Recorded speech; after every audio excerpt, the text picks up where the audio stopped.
Sir मेरा सवाल ये है कि आजकल आपके बॉडी बिल्डिंग के वीडियोस बहुत वायरल हो रहे हैं, तो क्या 70 साल की उम्र में भी बॉडी बनाई जा सकती है? उनको शक है कि ये बनाई जा रही है या सिर्फ वीडियो बन रहे हैं। नहीं नहीं, मैं अभी यहाँ पर कपड़े नहीं उतार सकता। मुझे लगता था कि मुझे हमेशा एक्टिंग के बारे में पूछेंगे, बालों के बारे में पूछेंगे, पुरानी तस्वीरों के बारे में पूछेंगे, पर मैं चाहता था कि कोई मेरी बॉडी के बारे में पूछना शुरू करे। सिर्फ बॉडी तो जो ऑब्वियस हैं, सलमान साहब हैं, अक्षय कुमार हैं, वो मेरे पीछे पड़े रहते थे कि यार आप करो, आप इतने अच्छे एक्टर हो, करो। तो मैं अभी डाइट भी ठीक तरह से करता हूँ एंड मैं वर्कआउट भी करता हूँ, योगा भी करता हूँ, ताकि आपकी अदालत में मुझसे ऐसा सवाल पूछा जाए।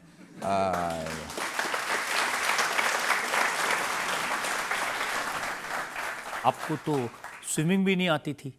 लास्ट ईयर मुझे एक ऐसी फिल्म मिली, विजय 69, जिसमें मैं ट्रायथलॉन लड़ रहा हूँ। ट्रायथलॉन का मतलब है कि आपको कुछ किलोमीटर तैरना होता है, कुछ साइकिल होती है और कुछ दौड़ना होता है। मुझे तैरना नहीं आता था, मुझे पानी में डर लगता था।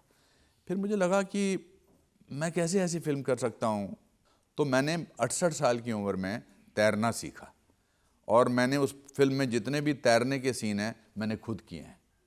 तो इंसान कुछ भी कर सकता है। ओशो की बड़ी अच्छी एक कहावत है आचार्य रजनीश की, if you try you risk failure, if you don't you ensure it. हमें अपनी देखिए, जो फिल्म इंडस्ट्री में आते हैं आजकल, मैं देखता हूँ उनको सब कुछ आना चाहिए। उनकी बॉडी भी अच्छी होनी चाहिए, उनको घुड़सवारी भी आनी चाहिए, उनको एक्टिंग भी आनी चाहिए जिसके लिए वो आए हैं। एक दिन मैं यश जी के घर बैठा था, यश चोपड़ा जी के घर, तो एक मैनेजर और एक सेक्रेटरी आए, कहते जी मुंडा तैयार है। तो कहते कैसे? कहते जी साइकिलिंग भी आ गई है, घुड़सवारी भी आ गई है, बॉक्सिंग भी आ गई। कहते एक्टिंग, कहते ओदे जी भी मेहनत कर रहा है। देखिए, आपके साथ अच्छी बात क्या, आपने इतनी फिल्में की हैं जी कि हर रोज टीवी पर, मोबाइल पर, आईपैड पर कोई आदमी कहीं भी देख रहा हो, अनुपम खेर फिल्म में जरूर नजर आ जाते हैं। किसी न किसी फिल्म में तो होते ही हैं। हाँ, मेरे से बच नहीं सकता कोई इंसान। मेरी माँ मेरी भाभी के साथ शर्त लगाती है कि आज पिक्चर होगी कि नहीं, और हमेशा मेरी माँ जीतती है। किसी ना किसी चैनल पर ये इतनी सारी 540 फिल्में कर चुका हूँ, कहाँ बचेंगे आप मुझसे? मैं तो आपके जीवन का एक अभिन्न अंग हूँ। मैं आप में से किसी का चाचा हूँ, आप में से किसी के पिताजी हूँ, किसी का मामा हूँ। ये जो दिल है ना, दिल, हाँ, ये दिल मेरे चाचा जी थे।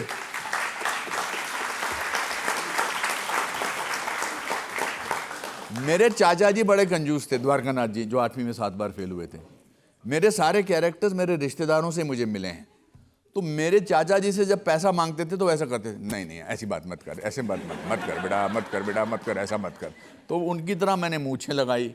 दूसरा जो बेटा वाला कैरेक्टर, वो भी मेरे चाचा जी थे। मतलब क्या क्या ये मैंने जो चाचा जी थे, इन्होंने, मैंने सुना कि शादी भी काफी देर से की थी। जी जी जी जी जी जी द्वारकानाथ जी जब 45 साल के हो गए थे, तो उन्होंने, मेरी संतोष, उनकी मेरी चाची थी, उनकी उम्र होगी कोई 20-22 साल की।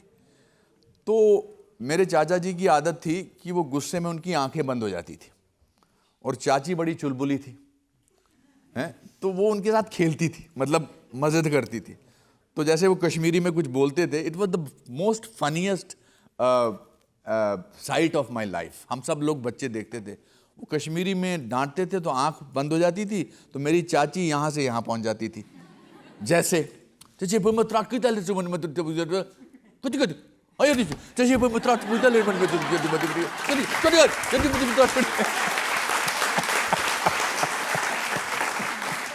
तो मेरे सारे कॉमिकल कैरेक्टर्स जो है, मेरे या तो स्कूल के टीचर थे या मेरे फैमिली मेंबर थे। हमारे एक टीचर थे रजत जी, जो कहते थे क्लास में आते ही, जिनको याद है वो बैठे रहो, जिनको याद नहीं है वो खड़े हो जाओ। याद नहीं है और खड़े हो गए तो 4 डंडे पड़ेंगे, याद नहीं है और बैठे रहे तो 8 डंडे पड़ेंगे। तो मुझे याद हो या ना हो, मैं खड़ा हो जाता, चुपचाप 4 डंडे खा लेता था। तो स्कूल के ज़माने में मैंने इतने डंडे खाए हैं, अगर भारत सरकार को पता लग जाए मुझे स्वतंत्रता सेनानी घोषित कर दें। एक्टिंग का बेस्ट जो मटेरियल है ना, एक्टिंग का बेस्ट मटेरियल जो है वो आपके आसपास से ही मिल सकता है। जैसे वो भाई साहब जो वहाँ बैठे हैं, वो हर बात में मेरे ऐसे ऐसे कर रहे हैं, तो उनको मैं पसंद आ रहा हूँ।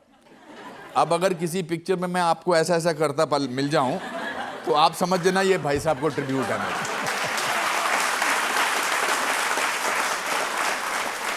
अनुपम जी, सच ये है कि आपने अपने फेलियर को अपनी ताकत बनाया। आप जब जब फेल हुए आपने उसको सक्सेस स्टोरी में कन्वर्ट किया। ये आपकी बहुत बड़ी ताकत है और बहुत कॉम्प्लीमेंट करना चाहता हूं आपको। जी थैंक यू वेरी मच। एक ब्रेक के रुकेंगे।